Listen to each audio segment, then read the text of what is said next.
One of the questions that I get asked a lot is, how do I play a walking bass line? And I think I've developed a method that will allow for you, anyone, beginner, intermediate, pro player, to play and improvise these walking bass lines. And I'm bringing this method to you for the low, low price of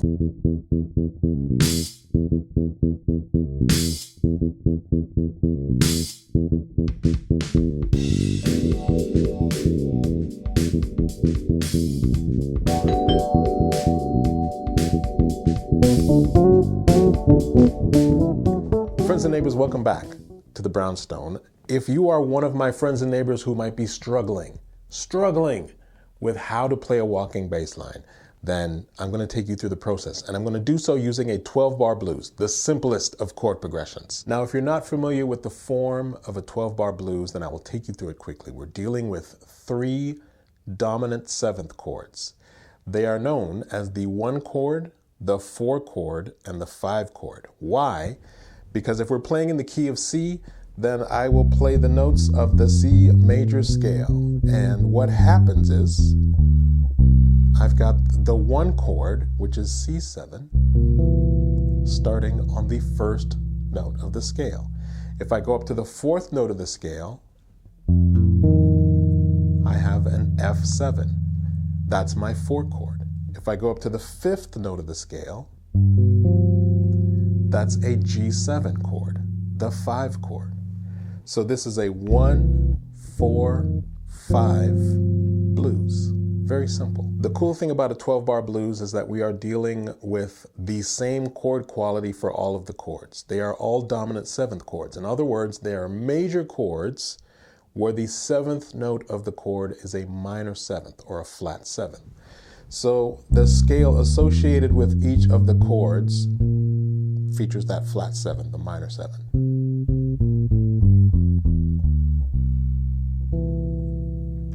Now, for a walking bass line, I'm just going to start from the bare bones basics. Anyone can do this. Anyone can do this.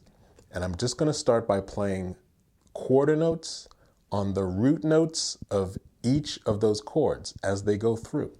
If I take you through the form slowly, it's like this. Maybe I'll start right around this tempo, nice and easy like.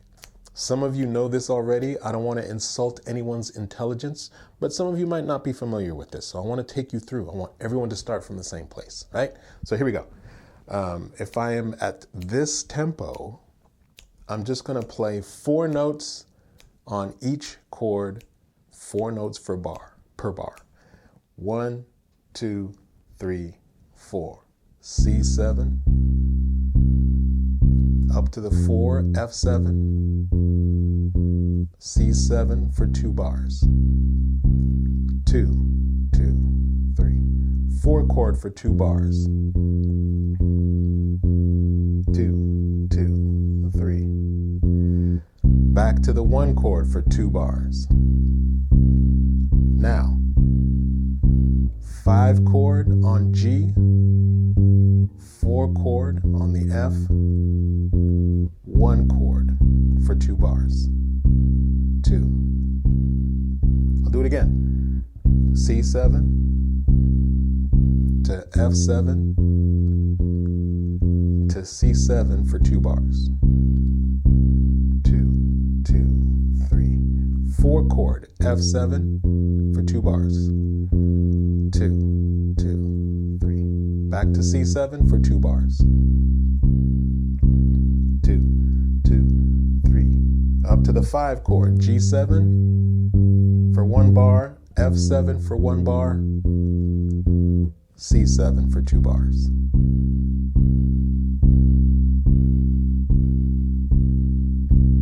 And that's the form of a 12-bar blues. Now that we've established the form, I'm going to give you 2 little rules. This is going to be the first of probably a few lessons on how to play a walking bass line, but I want to get you started and give you a little bit of homework to practice to allow for you to understand some of the pathways that you can use to get through this 12-bar form.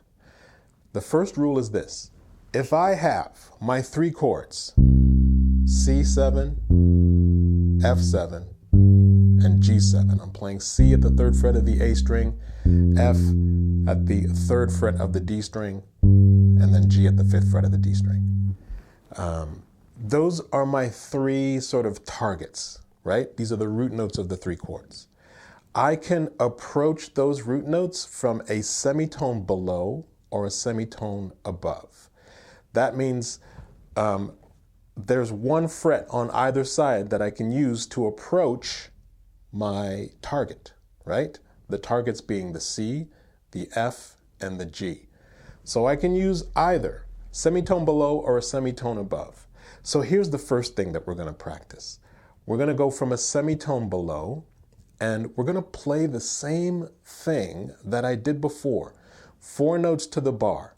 But this time, the 4th note of each bar is going to be a semitone below the target, right? So if I'm starting with C, the semitone below is going to be B. If I'm starting with F, the semitone below, back 1 fret, it's going to be E. And if I'm going from the G, if going to the G, I will approach that G from a semitone below, and that's going to be my F sharp. Now, what we'll do is we'll practice this, and I will play by playing 3 notes on my root note. And then when I move to the next note, I will approach on beat 4 from a semitone below and then land on my target for the next bar. If that doesn't make sense, then listen to what's happening in the form, right? So here we go. Semitone below, approaching each target. 1, 2, 3, 4. 1, 2, 3, 4. 1, 2, 3, 4. 1, 2, 3, 4. 1, 2, 3, 4. 1, 2, 3, 4. 1, 2, 3, 4. See what's happening here? Beat 4 of every bar is an approach note from a semitone below. Watch this, up to the G.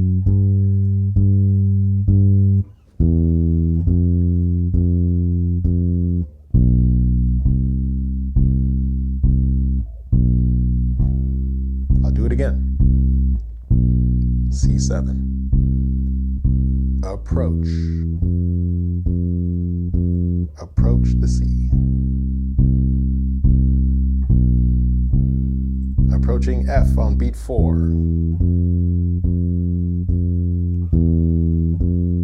Approaching C. Now approaching G. Approaching F. Approaching C.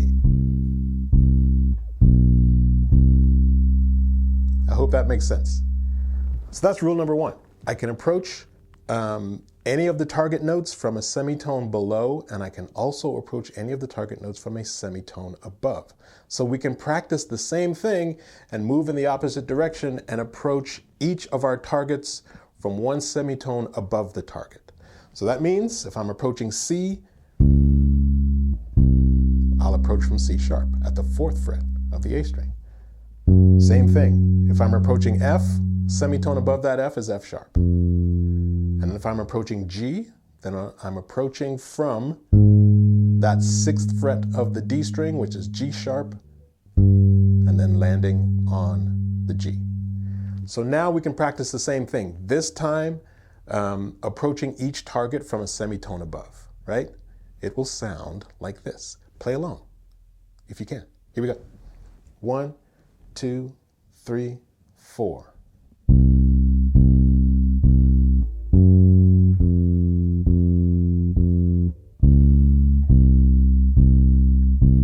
Approach. We're approaching on beat 4. Approach.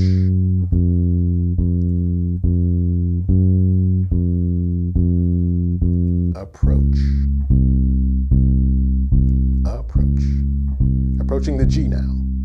Approach. Approach. approach, approach. Right? Now, here's one thing, one very important thing that I don't want you to forget. The 4 chord is F. The 5 chord is G. I'm playing those at the 3rd and 5th fret of the D string, but I do not want to neglect those 2 notes as they appear on the E string. At the 1st fret of the E string, I've got F. At the 3rd fret of the E string, I've got G. So I can use these 2 notes as well. So how about we try that exercise one more time, approaching from a semitone above, and then when we go to the 4 chord, I'm going to go down to F on the E string. When we go to the 5 chord, I'm going to go down to the G on the E string, right? So let's try this. Here we go. 1, 2, 3, Approaching F from a semitone above. That sounds good.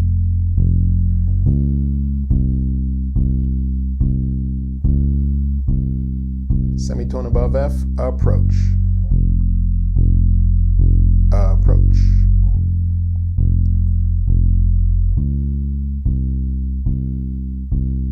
Now approaching G. Approaching F. And approaching C. I'll do it again.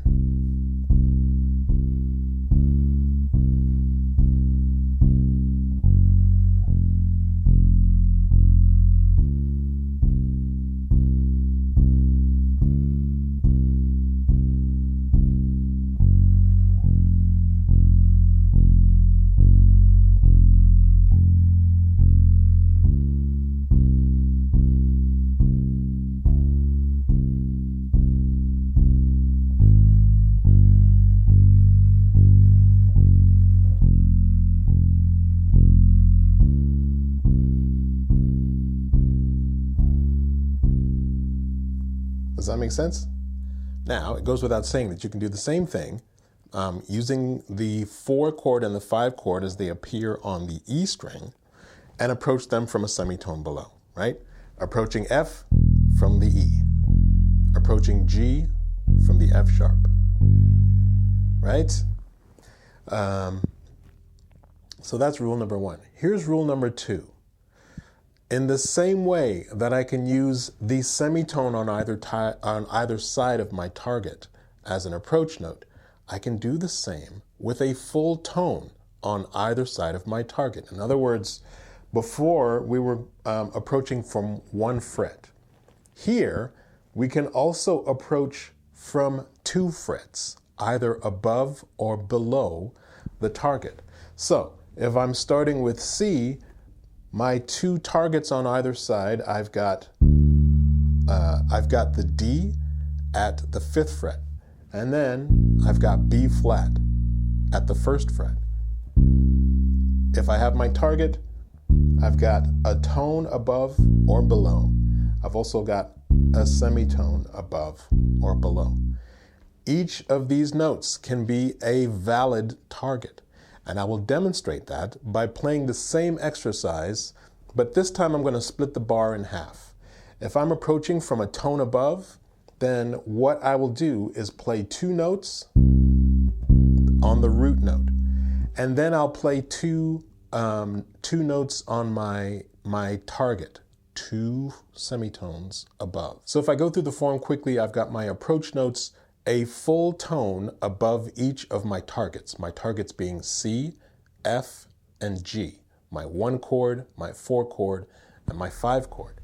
So if I have C, my whole tone target above C is going to be D, 2 frets above.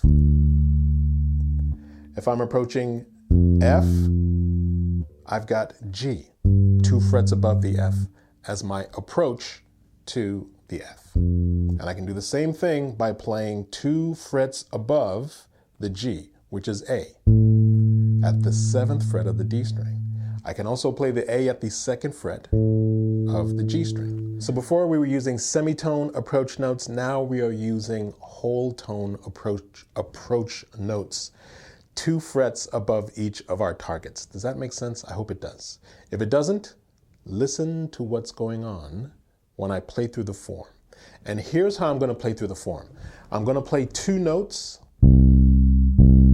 on my target, and then I'm going to play twice on my whole tone target, 2 frets above the next target.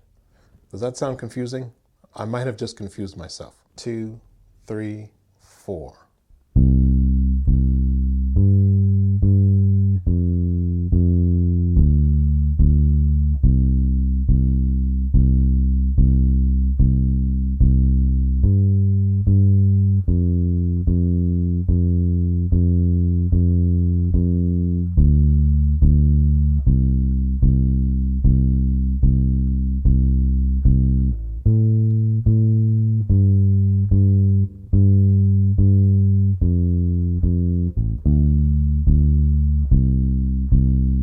Now I'll do a whole tone below.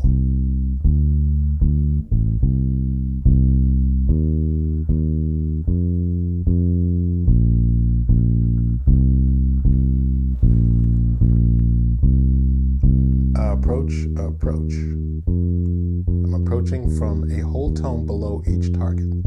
Approaching the 1 chord. Approaching the 5 chord now. Approaching the 4 chord, and then approaching the 1 chord. I hope that makes sense. So I'm starting from the very beginning here. These are rules number 1 and 2 for this particular method on how to get started on playing a walking bass line. The idea being that I can approach each of my targets from a tone above or below, and a semitone above or below. So I want to leave you with this exercise. You now have these 4 different ways to approach a target. That means I can combine all of these ways and get familiar with the sounds being created when I choose each of these little approach notes or pathways to connecting these chords in a walking bass line and a melodic sort of fashion. So let's say I just walk through a 12-bar blues using these 2 rules. Rule number 1, I can approach from a semitone above or below. Rule number 2, I can also approach from a full tone above or below. So what I am about to do is your homework, because what I play and then what you play using these 2 rules, it's going to be very different, and it's going to be different every time you play it. So rather than try to play along and read my mind,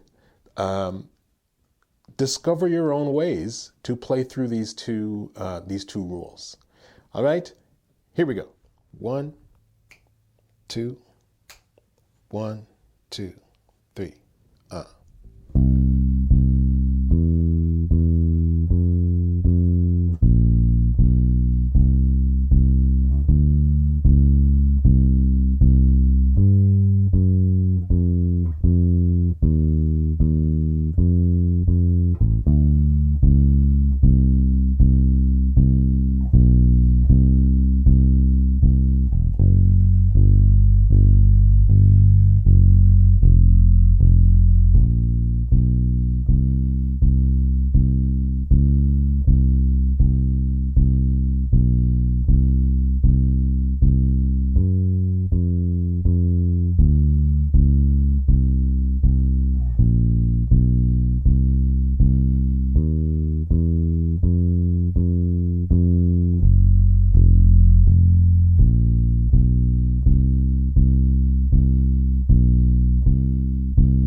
that is that, friends and neighbors.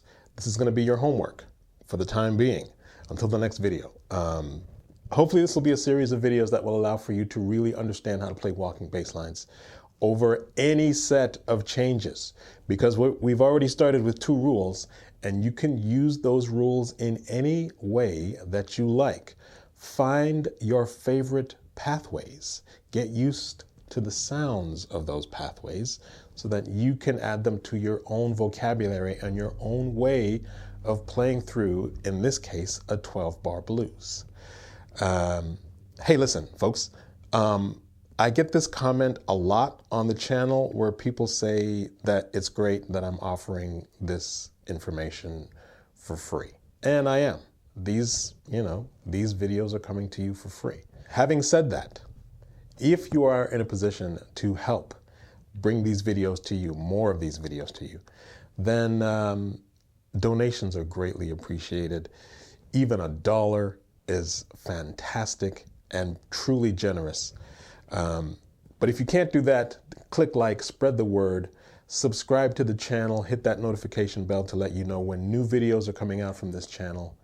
And I appreciate you, as always, coming in and visiting me here in the Brownstone, and I will see you in the next video soon. Peace.